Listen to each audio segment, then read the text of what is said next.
it chapter by chapter, one bite at a time. So many adventures and mountains we can climb.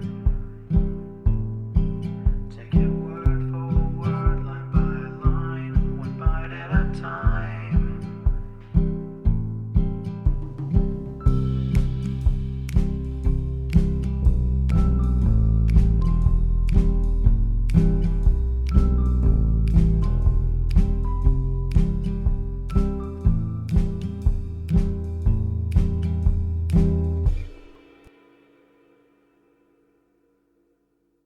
Welcome to Bite at a Time Books, where we read you your favorite classics one bite at a time.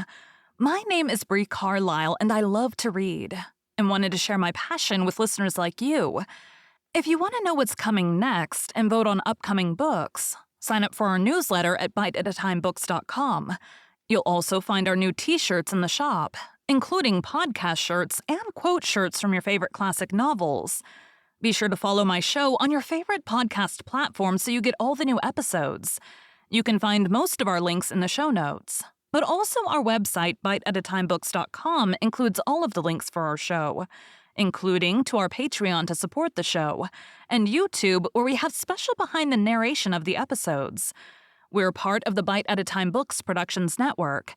If you'd also like to hear what inspired your favorite classic authors to write their novels, and what was going on in the world at the time, check out the Bite at a Time Books Behind the Story podcast, wherever you listen to podcasts. Please note, while we try to keep the text as close to the original as possible, some words have been changed to honor the marginalized communities who've identified the words as harmful, and to stay in alignment with Bite at a Time Books' brand values. Today we'll be continuing The Adventures of Tom Sawyer by Mark Twain. Chapter 18. That was Tom's great secret. The scheme to return home with his brother pirates and attend their own funerals. They had paddled over to the Missouri shore on a log at dusk on Saturday, landing 5 or 6 miles below the village. They had slept in the woods at the edge of the town till nearly daylight, and had then crept through back lanes and alleys and finished their sleep in the gallery of the church, among a chaos of invalid benches. At breakfast Monday morning, Aunt Polly and Mary were very loving to Tom, and very attentive to his wants. There was an unusual amount of talk. In the course of it, Aunt Polly said, "Well, I don't say it wasn't a fine joke, Tom, to keep everybody suffering most a week so you boys had a good time. But it is a pity you could be so hard-hearted as to let me suffer so. If you could come over on a log to go to your funeral, you could have come over and give me a hint some way that you weren't dead, but only run off." "Yes, you could have done that, Tom," said Mary, "and I believe you would if you had thought of it." "Would you, Tom?" said Aunt Polly, her face lighting wistfully. "Say now, would you if you'd thought of it?" Well, I don't know. 'Twould have spoiled everything." "Tom, I hoped you loved me that much," said Aunt Polly with a grieved tone that discomforted the boy. "It would have been something if you'd cared enough to think of it, even if you didn't do it." "Now, Auntie, that ain't any harm," pleaded Mary. "It's only Tom's giddy way. He's always in such a rush that he never thinks of anything." "More's the pity. Sid would have thought, and Sid would have come and done it too. Tom, you'll look back some day when it's too late, and wish you'd cared a little more for me when it would have cost you so little." "Now, Auntie, you know I do care for you," said Tom. "I'd know it better if you acted more like it." "I wish now I'd thought," said Tom with a repentant tone. "But I dreamt about you anyway. That's something, ain't it?" "It ain't much. A cat does that much. But it's better than nothing. What did you dream?" "Why, Wednesday night I dreamt that you was sitting over there by the bed, and Sid was sitting by the wood box and Mary next to him." "Well, so we did. So we always do. I'm glad your dreams could take even that much trouble about us. And I dreamt that Joe Harper's mother was here." "Why, she was here. Did you dream any more?" "Oh, lots, but it's so dim now." "Well, try to recollect, can't you?" Somehow it seems to me that the wind blowed the... Try harder, Tom. The wind did blow something. Come. Tom pressed his fingers on his forehead an anxious minute, and then said, I've got it now. It blowed the candle. Mercy on us. Go on, Tom. Go on. And it seems to me that you said, why, I believed at that door. Go on, Tom. Just let me study a moment. Just a moment. Oh yes, you said you believed the door was open. As I'm sitting here, I did. Didn't I, Mary? Go on. And then... Well, I won't be certain, but it seems like as you made Sid go and... Well, what did I make him do, Tom? What did I make him do? You made him... Oh, you made him shut it. Well, for the land's sake, I never heard the beat of that in all my days. Don't tell me there ain't anything in dreams anymore. Serenity Harper shall know of this before I'm an hour older. I'd like to see her get around this with her rubbage 'bout superstition. Go on, Tom. Oh, it's all getting just as bright as day now. Next you said I weren't bad, only mischievous and harum-scarum and not any more responsible than... I think it was a colt or something. And so it was. Well, goodness gracious, go on, Tom. And then you began to cry. So I did. Not the first time neither. And then Mrs. Harper, she began to cry and said Joe was just the same, and she wished she hadn't whipped him for taking cream when she'd throwed it out her own self. Tom, the spirit was upon you. He was prophesying. That's what you was doing. Land alive, go on, Tom. Then Sid, he said... I don't think I said anything, said Sid. Yes, you did, Sid, said Mary. Shut your heads and let Tom go on. What did he say, Tom? I think he said he hoped I was better off where I was gone to. But if I'd been better sometimes... There. Do you hear that? It was his very words. And you shut him up sharp. I lay I did.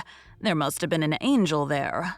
There was an angel there somewheres. And Mrs. Harper told about Joe scaring her with a firecracker. And you told about Peter and the painkiller. Just as true as I live. And then there was a whole lot of talk about dragging the river for us, and about having the funeral Sunday, and then you and old Miss Harper hugged and cried, and she went. It happened just so. As sure as I'm sitting in these very tracks. Tom, you couldn't told it more like if you'd 'a seen it. And then what? Go on, Tom. Then I thought you prayed for me, and I could see you and hear every word you said. And you went to bed.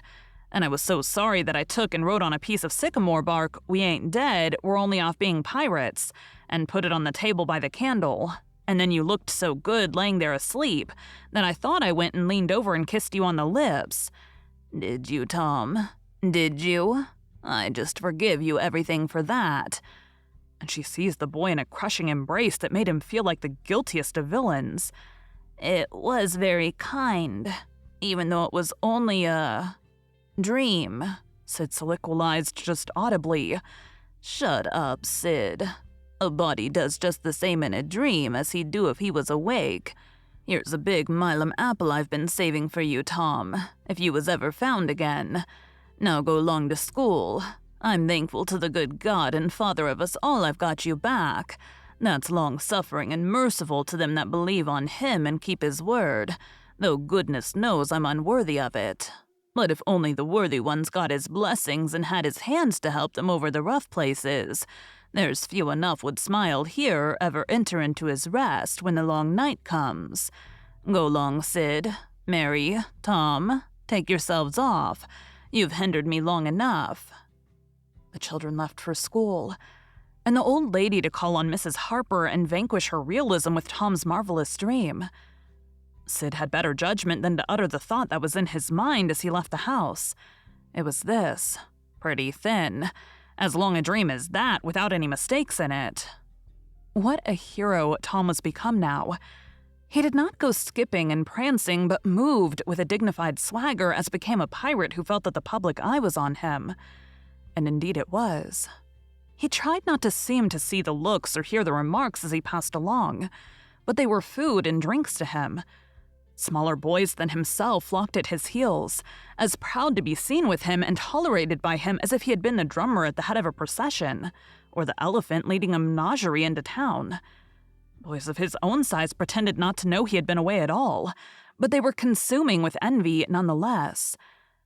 They would have given anything to have that swarthy suntanned skin of his, and his glittering notoriety. And Tom would not have parted with either for a circus. At school, the children made so much of him and of Joe, and delivered such eloquent admiration from their eyes that the two heroes were not long in becoming insufferably stuck up. They began to tell their adventures to hungry listeners, but they only began. It was not a thing likely to have an end, with imaginations like theirs to furnish material. And finally, when they got out their pipes and went serenely puffing around, the very summit of glory was reached. Tom decided that he could be independent of Becky Thatcher now. Glory was sufficient. He would live for glory. Now that he was distinguished, maybe she would be wanting to make up. Well, let her. She should see that he could be as indifferent as some other people. Presently, she arrived. Tom pretended not to see her. He moved away and joined a group of boys and girls and began to talk. Soon he observed that she was tripping gaily back and forth with flushed face and dancing eyes, pretending to be busy chasing schoolmates, and screaming with laughter when she made a capture. But he noticed that she always made her captures in his vicinity, and that she seemed to cast a conscious eye in his direction at such times too. It gratified the vicious vanity that was in him, and so instead of winning him, it only set him up the more and made him the more diligent to avoid betraying that he knew she was about. Presently she gave over skylarking, and moved irresolutely about, sighing once or twice and glancing furtively and wistfully toward Tom. Then she observed that now Tom was talking more particularly to Amy Lawrence than to anyone else. She felt a sharp pang and grew disturbed and uneasy at once. She tried to go away, but her feet were treacherous and carried her to the group instead. She said to a girl almost at Tom's elbow with sham vivacity, "Why, Mary Austin, you bad girl. Why didn't you come to Sunday school?" "I did come. Didn't you see me?" "Why, no. Did you? Where did you sit?" "I was in Miss Peters' class, where I always go. I saw you." "Did you? Why, it's funny I didn't see you. I wanted to tell you about the picnic." "Oh, that's jolly. Who's going to give it?" "My ma's going to let me have one." "Oh, goody. I hope she'll let me come." "Well, she will. The picnic's for me. She'll let anybody come that I want, and I want you." "That's ever so nice. When is it going to be?" "By and by, maybe about vacation." "Oh, won't it be fun? You're going to have all the girls and boys?" "Yes, everyone that's friends to me or wants to be." And she glanced ever so furtively at Tom. But he talked right along to Amy Lawrence about the terrible storm on the island, and how the lightning tore the great sycamore tree all to flinders, while he was standing within 3 feet of it. "Oh, may I come?" said Grace Miller. "Yes." "And me?" said Sally Rogers. "Yes." "And me too?" said Susie Harper. "And Joe?" "Yes." And so on, with clapping of joyful hands till all the group had begged for invitations but Tom and Amy. Then Tom turned coolly away, still talking, and took Amy with him. Becky's lips trembled and the tears came to her eyes. She hid these signs with forced gaiety and went on to chattering. But the life had gone out of the picnic now, and out of everything else. She got away as soon as she could and hid herself and had what her sex call a good cry.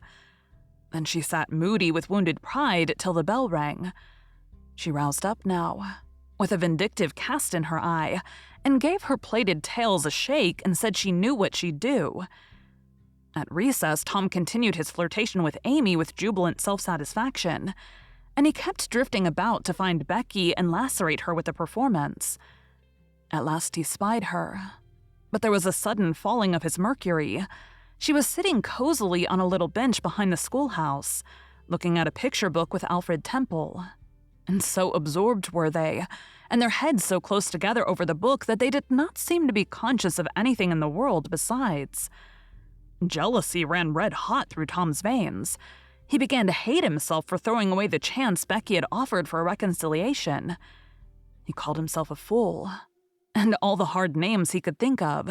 He wanted to cry with vexation. Amy chatted happily along as they walked, for her heart was singing, but Tom's tongue had lost its function. He did not hear what Amy was saying, and whenever she paused expectantly, he could only stammer out an awkward assent, which was as often misplaced as otherwise. He kept drifting to the rear of the schoolhouse again and again to sear his eyeballs with the hateful spectacle there. He could not help it, and it maddened him to see, as he thought he saw, that Becky Thatcher never once suspected that he was even in the land of the living. But she did see, nevertheless, and she knew she was winning her fight too, and was glad to see him suffer as she had suffered. Amy's happy prattle became intolerable. Tom hinted at things he had to attend to, things that must be done, and time was fleeting. But in vain the girl chirped on. Tom thought, "Oh, hang her. Ain't I ever going to get rid of her?" At last he must be attending to those things, and she said artlessly that she would be around when school let out, and he hastened away, hating her for it. Any other boy, Tom thought, grating his teeth. Any boy in the whole town but that St. Louis smarty that thinks he dresses so fine in his aristocracy. Oh, all right, I licked you the first day you ever saw this town, mister, and I'll lick you again. You just wait till I catch you out. I'll just take and he went through the motions of thrashing an imaginary boy, pummeling the air and kicking and gouging. Oh, you do you? You holler 'nuff, do you? Now then, let that learn you. And so the imaginary flogging was finished to his satisfaction. Tom fled home at noon. His conscience could not endure any more of Amy's grateful happiness, and his jealousy could bear no more of the other distress. Becky resumed her picture inspections with Alfred, but as the minutes dragged along and no Tom came to suffer, her triumph began to cloud and she lost interest. Gravity and absent-mindedness followed, and then melancholy. 2 or 3 times she pricked up her ear at a footstep, but it was a false hope. No Tom came. At last, she grew entirely miserable and wished she hadn't carried it so far, when poor Alfred, seeing that he was losing her, he did not know how, kept exclaiming, "Oh, here's a jolly one, look at this." She lost patience at last and said, "Oh, don't bother me. I don't care for them," and burst into tears and got up and walked away. Alfred dropped alongside and was going to try to comfort her, but she said, "Go away and leave me alone, can't you? I hate you." So the boy halted, wondering what he could have done, for she had said she would look at pictures all through the nooning, and she walked on, crying. Then Alfred went musing into the deserted schoolhouse. He was humiliated and angry. He easily guessed his way to the truth. The girl had simply made a convenience of him to vent her spite upon Tom Sawyer. He was far from hating Tom the less when this thought occurred to him. He wished there was some way to get that boy into trouble without much risk to himself. Tom's spelling book fell under his eye. Here was his opportunity. He gratefully opened to the lesson for the afternoon and poured ink upon the page. Becky, glancing in at a window behind him at the moment, saw the act and moved on without discovering herself. She started homeward now, intending to find Tom and tell him. Tom would be thankful and their troubles would be healed. Before she was halfway home, however, she had changed her mind. The thought of Tom's treatment of her when she was talking about her picnic came scorching back and filled her with shame. She resolved to let him get whipped on the damaged spelling book's account and to hate him forever into the bargain.